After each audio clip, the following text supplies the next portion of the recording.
গুলোকে জাতীয়করণ করে উদ্যোক্তাদের হাত থেকে নিয়ে যে এর সক্ষমতাকে নষ্ট করা এবং এখানে এই যে সামগ্রিক একটা সুপার বিটিএমসি নামে কোম্পানি তৈরি করা হয়েছিল, এই কোম্পানির অদক্ষতাকে প্রশ্রয় দেওয়া, পণ্যের বৈচিত্র্যকরণ থেকে পিছিয়ে আসা এবং পাটের যে সরবরাহ ঘাটতি ছিল, পাট পণ্যের চাহিদার বিপরীতে যে সরবরাহ ঘাটতি ছিল, এই সরবরাহ ঘাটতির ব্যাপারে একেবারেই উদাসীন থাকা, যার ফলে ওই সময় 70-এর দশকে বা 80-র দশকে উদীয়মান প্লাস্টিক শিল্প যখন সহজীকরণ হয় এবং পাট পণ্যের প্রাপ্যতা অনেক জটিল হয়ে দাঁড়ায়, কারণ অদক্ষতা, অযোগ্যতা, দুর্বৃত্তায়ন সকল কিছু মিলে এই পাট শিল্পটা নষ্ট হয়েছিল।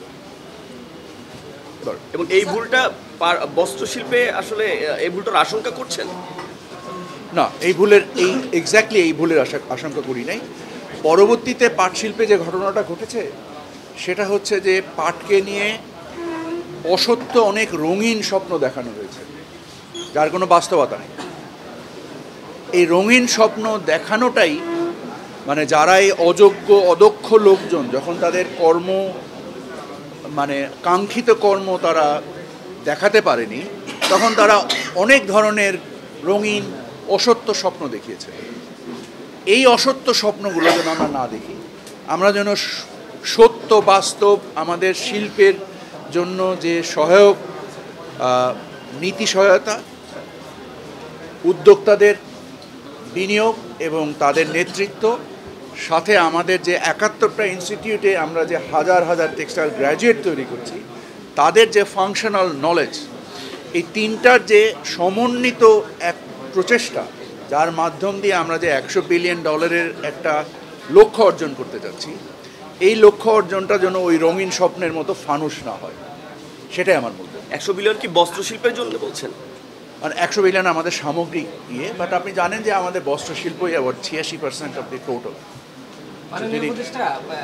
তেলের দাম বাড়ানো হচ্ছে, ব্যবসায়ীরা বাড়াচ্ছে, এই জায়গায় কি আপনারা এখনো দুর্বল যে আপনাদের কথা শুনছে না ব্যবসায়ীরা, তারা হুট করে বাড়িয়ে দিচ্ছে? গতকালকে এই বিষয়ে আপনি বলেছেন, আমরা জানি। আপনি কেন বলছেন আমরা দুর্বল?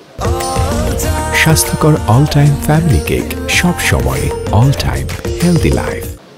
না, তারা আপনাদের কথা শুনছে কিনা সেটা। এবার আপনি এই উপসংহারে কেন উপনীত হলেন যে আমরা দুর্বল? আমি আপনাকে প্রশ্ন করছি। সেটাই, ব্যবসায়ীরা যে হঠাৎ করে দাম, আপনার কেন মনে হয়েছে আমরা দুর্বল? মানে আপনাদের কথা অনুযায়ী করছে না তারা? আমাদের কথা অনুযায়ী করেননি ওনারা ওনাদের সিদ্ধান্ত অনুযায়ী করেছেন, এটা তো কালকে আমি স্পষ্ট করেছি। কিন্তু আপনি যে উপসংহারে উপনীত হচ্ছেন যে আমরা দুর্বল, তার কারণটা আমাকে ব্যাখ্যা করেন। আপনি বলেছিলেন যে ব্যবস্থা অগ্রগতি বা আপনারা ব্যবস্থা নিতে চেয়েছিলেন। ব্যবস্থা নিতে চেয়েছি, তাদেরকে আমরা কারণ দর্শানোর নোটিশ জারি করেছি, অ্যাট দ্য সেম টাইম আমরা মিটিংয়ে আসার জন্য আমন্ত্রণ জানিয়েছি। এই জায়গাতে আপনারা এই ধরনের উপসংহারে কেন উপনীত? আমরা বলছি না, এটা সাধারণ মানুষ বলছে। সরকার। ধন্যবাদ আপনাকে। স্যার, আরেকটা বিষয় একটু প্রাসঙ্গিক আপনার প্রশ্ন একটু বলতে চাই। আপনার নিজ এলাকা খুলনার ফুলতলা সন্ন্যান এলাকায় ইস্টার্ন, আফিল, আলিম সহ অনেক জুট মিল ছিল, আমলিক সরকার বন্ধ করে শ্রমিকদের বেতন ভাতা দিয়ে দেয়। তো সেই জুট মিল নিয়ে অন্তর্বর্তী সরকার উপদেষ্টা হিসেবে আপনি কাছ থেকে দেখেছেন, এটা নিয়ে কোনো পরিকল্পনা আছে কিনা? এরকম একর একর জায়গা পড়ে আছে। অবশ্যই পরিকল্পনা রয়েছে। আপনি জেনে খুশি হবেন যে আমরা এই যাবৎ ডজনেরও বেশি শিল্প ব্যক্তি খাতে, প্রায় 14টা শিল্প ব্যক্তি খাতে ওপেন টেন্ডারের মাধ্যমে ছেড়ে দিয়েছি।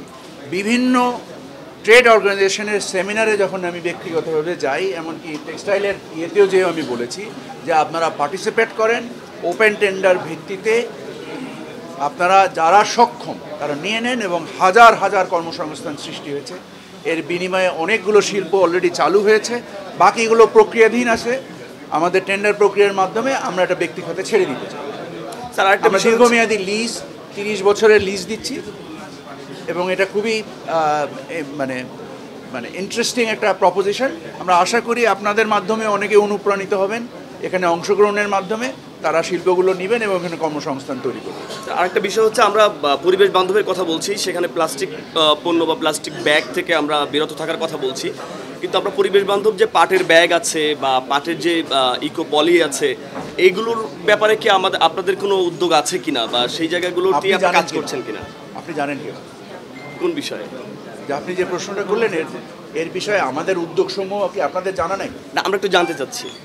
আপনাদেরকে এমনি জানা নাই? না, একটু জেনে রাখেন, কারণ আপনারা তো জিডিপিসিতে বসে আছেন। আপনাদের কাছ থেকে তো আমরা এখানে জানি, স্যার। আমাদের 1006 জন উদ্যোক্তা এখানে নিবন্ধিত আছে এবং তাদের সক্ষমতার ভিত্তিতে জলবায়ু ফান্ডের আন্ডারে আমরা প্রাথমিক পর্যায়ে মানে কি 50 কোটি, সরি 15 কোটি টাকার আমরা একটা রিভলভিং ফান্ড ক্রিয়েট করেছি। আমরা আরও অতিরিক্ত টাকা জলবায়ু ফান্ড থেকে পরিবেশ উপদেষ্টা আমাদেরকে কমিটমেন্ট দিয়েছেন, আমরা এই টাকাটা ডিমিনিশিং ব্যালেন্সে খরচ করছি।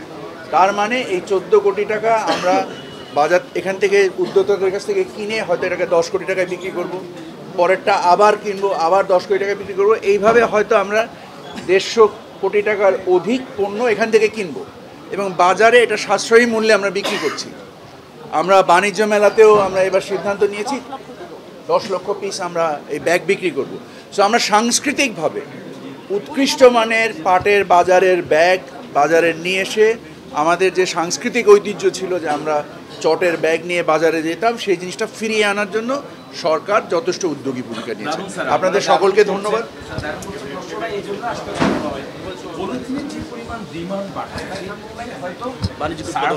করা যাচ্ছে না পাঠে, এই কারণে হয়তো না, অবশ্যই। আপনাদের উদ্যোগ না, সেটা আমি অস্বীকার করি না, কারণ পলিথিনের যে অর্থনৈতিক আবেদন, পাটের এই অর্থনৈতিক আবেদনটা মিলানো এত সহজ না। তো আমরা এই কারণেই নীতি এবং আমাদের সক্ষমতা উদ্ভাবন দিয়ে আমরা এটাকে মানে সমাধান করার চেষ্টা করছি। আপনাদেরকে বা একটু ধরেন, আমি